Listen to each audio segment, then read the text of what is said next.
हो गया और वो आकाश में उड़ गया। आज का जो नौजवान है ये साइंसवादी है, ये हमारी भौतिकवादी और जो हमारी धार्मिक आध्यात्मिकवाद को नहीं मानेगा।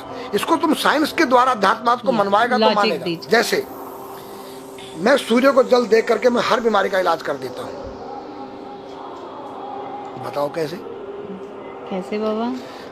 सूर्य उदय हो रहा है, ये जैसे सूर्य मान लो इसको जी, और मैं यहाँ खड़ा हूँ तो हम दोनों एक ही डिग्री पर हैं जी, सीधा। इसकी जो किरण आ रही है वो सीधी आएगी। जी, मैंने स्नान किया, जी, मेरा बदन गीला है, जी, और मैंने तांबे के लोटे में जल भरा तो तांबा कॉपर है, कॉपर में जब जल भर दिया तो कॉपर वाटर हो गया, राइट। और मैं अपने सिर के ऊपर से गिराया, जी, और सूर्य का प्रकाश उसमें विटामिन डी रेडियम को लेकर टकराया, जी, तो क्या बनेगा? रेनबो बनेगा, इंद्रधनुष बनेगा, 7 कलर बनेंगे। जो हमारे 7 कहते सूर्य के 7 घोड़े हैं। अब उसको जो हरा रंग है क्लोरोफिल का है, जो पत्तियों में पाई जाती है, विटामिन डी और रेडियम से लैस है। वो मेरे मस्तक पे, मेरी आंख पे, मेरे कंठ पे, मेरे हृदय पे, मेरे फेफड़े पे, मेरे लीवर पे, मेरे पित्त पे, मेरे आमाशय पे, मेरे गुर्दों पे जब वो गिरेगा क्या करेगा? ऐसे 6 रंग कलर और बचे हैं, बैंगनी है, ऑरेंज है, नीला है। तो ये क्या करेंगे? किस चीज के प्रतीक है? जब हरा रंग क्लोरोफिल का है और डॉक्टर कहता हरी पत्तियां खाओ, सब्जियां खाओ, तो आपको आयरन मिलेगा। तो अब वो जो विटामिन डी से जो हरा रंग पैदा हुआ है सूर्य की किरण से कॉपर वाटर में, वो क्या करेगा? कोई वैज्ञानिक बताए तो सही मुझे। एक अमेरिका का चेला है, एक रूस का है, वो मेरे भक्त बने हुए हैं। हरिद्वार में क्या वो कोई जल दे रहा होगा सूर्य को, वो भी अपने ऐसे फेंक रहा है, मैं बैठा देख रहा हूँ ये क्या कर रहा है। मैंने उसको बुलाया तो मैंने यही फार्मूला उसको समझाया। वो मेरा शिष्य बनेगा, बोला ओ ये तो साइंस। मस्तिष्क पर तिलक क्यों लगाते हो इस जगह पर? पहले लगता है पीला, फिर लगता है लाल, फिर लगता है सफेद। 3 कलर क्यों लगते हैं? काला क्यों नहीं लगता? चौराहे पे 3 बत्तियां हैं, जी, देखा होगा, जी। लाल क्यों है? फॉर डेंजर, स्टॉप, खतरा है, या डेंजर, खड़े हो जाओ, खतरा है, जी। पीला देखो, चलना नहीं है, हाँ, देखो, रेडी रहो, देखो। और सफेद चल, सफेद तो हाँ, चावल लगा रखे ना मैंने सफेद, हाँ, वहाँ हरा है, वहाँ हरा है, रेडी टू गो, हरा गो है। नहीं, सफेद अगर युद्ध हो रहा है, गोलियां चल रही है, सफेद झंडा लहरा दिया जाए, पीस, शांति का प्रतीक है। चावल ठंडा होता है और हमारी यहाँ पर सुषुम्ना नाम की नाड़ी है, जी। लाल कलर है कि तुम इस योग सहयोग में आके तुम बैठ सकते हो कि नहीं? ये माहौल तुम्हारे योग्य है या नहीं? या जुआ चल रहा है, या शराब पी जा रही है, क्या तुम बैठ सकती हो? देखो पीला कलर है, देखो, आना नहीं, जाना नहीं, देखो।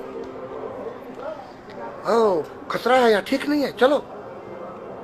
और सफेद शांति, जी, क्या है? शांति है, बैठ सकते हैं। तो ये हमारी जो है संस्कृति में एक वैज्ञानिक है। जब हम खाते गैस बनती है, तो चावल जब पानी भीगे बाद ठंडा हो जाता है और हमारी सुषुम्ना नाड़ी पर जब लग गया है तो उस नाड़ी को ठंडा करने लग गया है।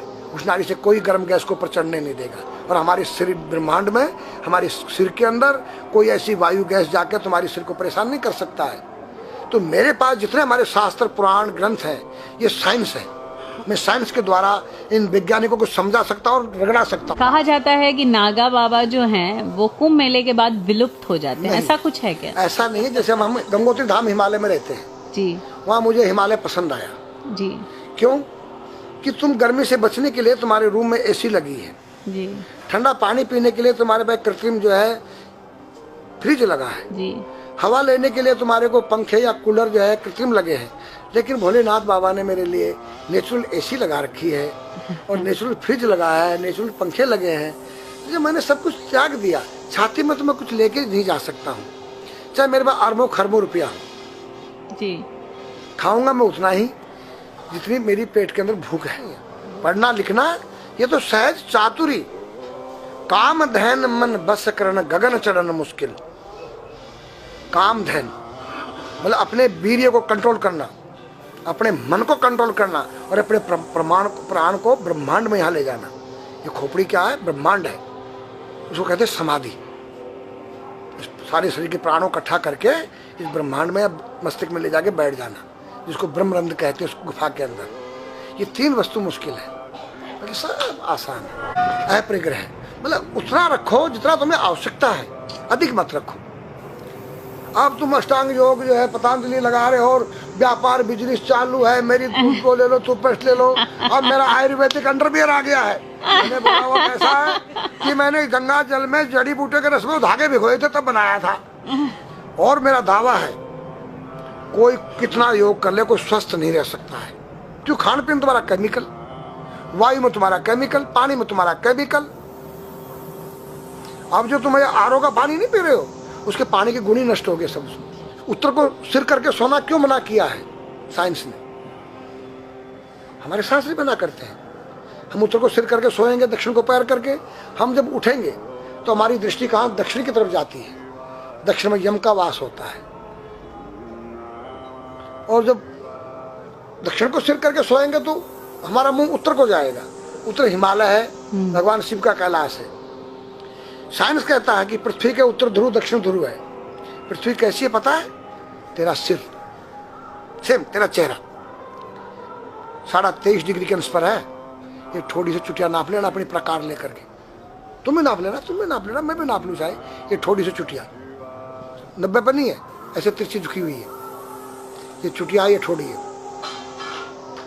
66.5 डिग्री कोण बनाती है। तो ये जो चुंबकीय मैग्नेट पावर है उत्तर से नॉर्थ से साउथ तक, हम जब सिर उत्तर की तरफ करेंगे तो ये नॉर्थ है, वो नॉर्थ है। नॉर्थ को नॉर्थ धक्का मारेगा तो तुम्हारे दिमाग में और तुम्हारे हार्ट में डिस्प्रोजन होगा और बैलेंस बिगाड़ेगा। इसलिए साइंस में कहता है कि उत्तर की ओर सिर मत करो, और हमारे शास्त्र भी कहते हैं कि उधर मत करो, नीचे उधर दक्षिण की तरफ यम का वास है, उनकी तरफ दृष्टि पड़ती उठते ही। मतलब एक कहने का फर्क है, एक चीज एक ही है। आज हमारे पास योग की विद्या थी वो गायब हो चुकी है। अब तो जो थोड़ा सा कोई एक चूहा था वो दुकान में गया, उसको एक हल्दी कंकर मिल गया, बोला हम पंसारी हो गया है। हल्दी मिल जाने से पंसारी बन गया। जो पीटी स्कूल में कभी किया होगा आप लोगों ने, पढ़ा होगा स्कूल में, उसी को योग कह रहे हैं। योग क्या है?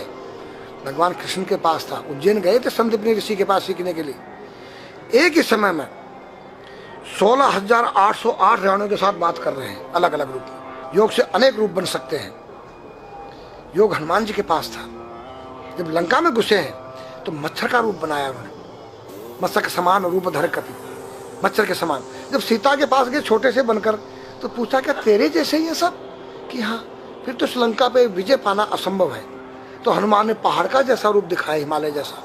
सर्जविन करना, अपने प्राण को निकाल के मुर्दे में डाल देना, उसको प्रकाया प्रवेश कहते हैं। जो आज है ही नहीं, लुप्त हो गई। जो जानता है किसी को बताता नहीं।